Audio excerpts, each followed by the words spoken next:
So Dr. Denise Bruner is a well-respected bariatric physician who's treated hundreds of people who are struggling with extreme obesity. Dr. Bruner is Skyping in from her Arlington, Virginia office.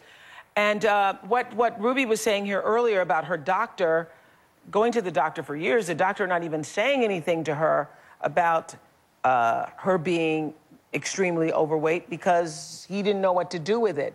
Is that common? Well, actually, Oprah, it's very, very common because doctors aren't trained in medical school how to deal with obesity. And basically, surveys were done where it showed doctors, by and large, were prejudiced against these obese patients. So they have 15 minutes to deal with the problem, and they just push it off because they just don't know what to do. And so this is a serious, life-threatening disease that involves many layers. It involves genetics. It involves psychological issues. It involves chemical issues. It involves hormonal issues. It's many, many layers that take a center, a qualified professionals to deal with, to help these people because they can be helped. They need help. They don't want to die 20 years. They don't want to be a Renee.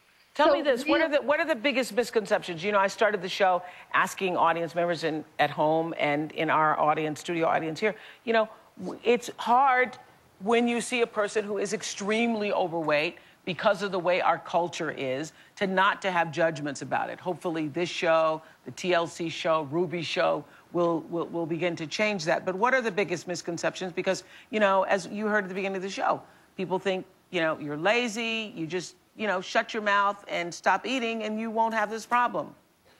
Right. They think they're stupid, uneducated, they lack willpower, they lack drive, that they have a death wish. And so this is what we see. And it's so far from the truth as we see from the people that we've seen today. But we do know what's interesting is when we see a parent, an obese parent, the child is 40% more likely to be obese. When we see two parents being obese, the child has an 80% chance of being obese. So what we have to see, we have to have treatment, but let's work on prevention also. Yeah. Ruby, when you were there, did you have like an epiphanal moment? Did you feel I walked away, changed by it? Yeah. Well, I walked away knowing that, you know, I've always thought this, but I know without a shadow of a doubt, this is like an alcoholic. This is a drug, just like a drug addict. And I'm not kidding y'all.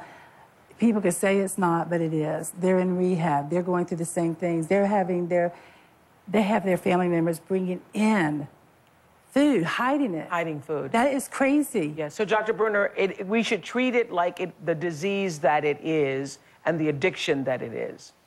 Absolutely, because it is that. And 30 years ago, they didn't think alcoholism was a disease. So we're changing, thank God, to understand this really complex, multifactorial disease. And you say that extremely overweight people usually have an enabler in their life, like Barbara, as we saw with Billy earlier, in some form. How is that? Well, they have to have an enabler. People who are homebound have to have somebody who's bringing them the food, who's taking care of them.